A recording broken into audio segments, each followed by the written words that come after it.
Hi teachers, we thought we'd make a short video to show you kind of what the graduates will look like. We always get questions on where do the pins go, where are the cords, how's the tassel supposed to look. So we'll start with the tassel. It starts on the right. Easy way for the students to remember this is they're going to start on the right and they're going to move it to the left as instructed during the ceremony, but that's ready to leave. Kind of makes me sad to say that, but it's right to left, ready to leave. Then if you move down to where the stole is, the stole has seams that lay nicely on the shoulders. Some students will come in and it'll look like that. Just simply help them move it back so that the seams lay on the shoulders. You'll also notice that the cords are laid underneath. Nothing should be on top of this stole but the stole. So if they have a tie, believe it or not, sometimes they'll hang that out. Long jewelry, like Kylie has a little necklace, that's fine, but long jewelry that hangs in front of the MC, we don't want that. Also, we gave several students several half pins. Some may have one, some may have 6. So we tried to show you what some would look like. You start with one at the bottom with the bottom of the C, and then you move up. If they have more than 3 pins, then you might want to spread them out half on each side.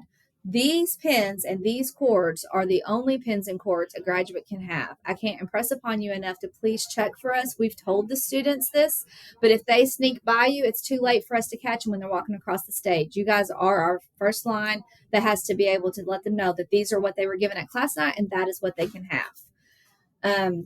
The caps need to be, shouldn't you have a cap? I have a cap. Here's our cap. If they come in and they are decorated all over the place, there's flowers growing out the top, things hanging off the side, that is not acceptable. Let us know and they will come get a clean hat. We have extra.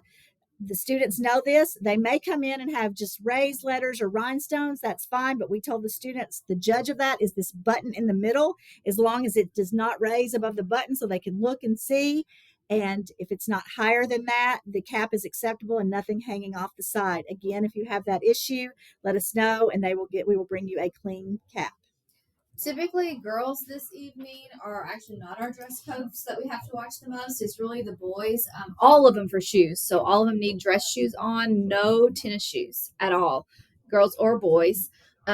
Boys had a lot of jeans, and so that's a no. They cannot have jeans, and they must have a tie. Some of the boys will try to have their collars out over this stole. Again, everything's nice, neat, tucked inside, and the tie then is imperative. If they don't have a tie, they don't have dress shoes, you're going to let somebody know so that we can get some help from the mission.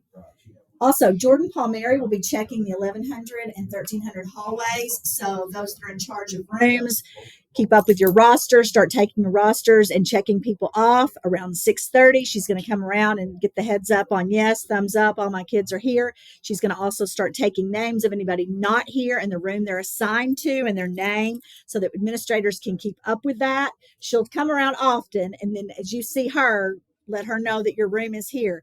At 6:55, she'll also give the cue for you to line up your hallway so that we can start promptly at 7 o'clock. If there's any issues in your room, let Jordan know or text one of the administrators. So make sure one of us is in your cell phone that you can text us so we can handle any issues for you. Is there anything else that you can think of, Ms. Boone? Nope, we appreciate Kylie. You were a great model. We told her children will be watching this video one of these days so they can see the example of a perfect graduate. Thanks, you all.